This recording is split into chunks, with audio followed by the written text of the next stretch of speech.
You may have seen my byline. I write for all of these publications, and that's why I'm going to tell you how to get reporters to notice you. Probably at least half of you in this room work in PR, and the other half have at some point tried to get publicity for some of it and failed. I'll tell you why. I'll also hopefully tell you something that will help you in the future. So the very easiest way to get media attention is to be friends with a journalist. If you have a hard time making friends, try Twitter. Twitter, to me, is sort of like alcohol. It's a social lubricant that makes you talk to strangers when normally you wouldn't.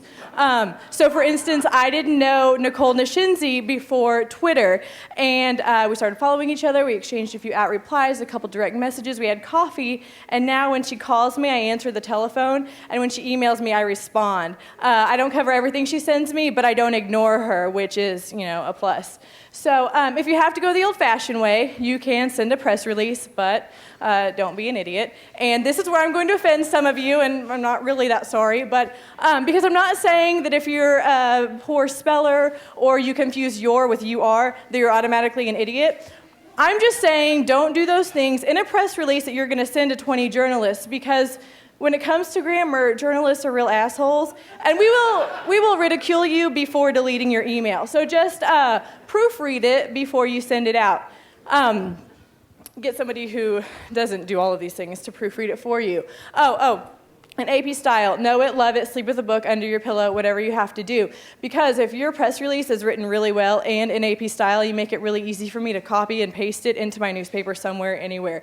So even if I'm not going to do a feature story on your idea, you're at least going to get some coverage somewhere. It also helps if you read the paper you're pitching to and know what kind of stories we generally like to publish, because if you email me at hollyw@tulsabusinessjournal.com and ask me to cover your rock band, I'm not only going to disregard your email, but also every email you send to me from then on. At the beginning or end of whatever publication you're looking at, you will probably see a masthead that lists all of the reporters and editors who contribute to that paper, as well as their contact information, so we can't hide from you.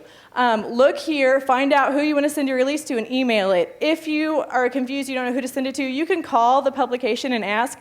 Don't call us and pitch us a story, because we're going to either hang up on you or tell you to email it to us. One before the other, whichever one. What comes next? I can't remember. If you're going to send a release to 20 different journalists, that's okay, but at least send it to them individually, and at the top include a personal message that says, hi, this is why I'm sending you this release. This is why you should care about it. This is why it's pertinent to your specific publication. You can call me a couple of days after you send me the release and ask if I got it, because there's a good chance I did and deleted it, but I'm going to tell you that it got lost in spam and ask you to send it again. The second time around, I will read it and I will respond to you yes or no, either way. At least I'm reading it this time. Make yourself available to me even when you don't want something. So if I need a story idea or a source, be somebody I can call anytime, because the more often you help me, the more likely I am to listen to you when you need help. Also, know my deadline. Know my deadlines. I'm talking really, really fast. Know my deadlines, any deadlines. You can call the publication and find out what they are, but don't send me something 2 days before the event, because I'm not going to cover it, and I'll probably laugh at you when I hang up the phone. I don't know anything about broadcast media, so I asked Caitlin Huggins, who does. She is a producer at Fox 23 News, and she said, first of all, don't treat reporters like cattle. Don't send out cattle calls. Don't send the same release to every news reporter, because they don't want us to have the same story that everyone else is going to have.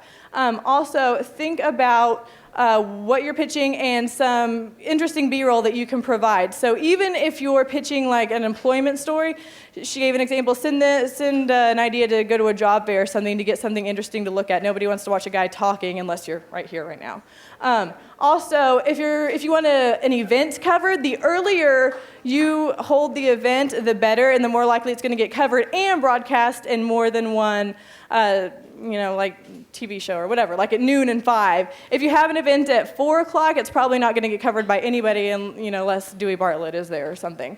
Also, know what you're pitching. If you want to talk about an event before it happens, you're probably going to pitch that to a morning or afternoon show rather than evening, because then they'll actually have you in the studio on a couch talking about it.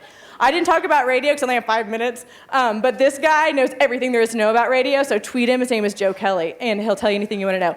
The bottom line is journalists really want to hear your story ideas. You make our jobs a lot easier when you bring the news to us and we don't have to go find it.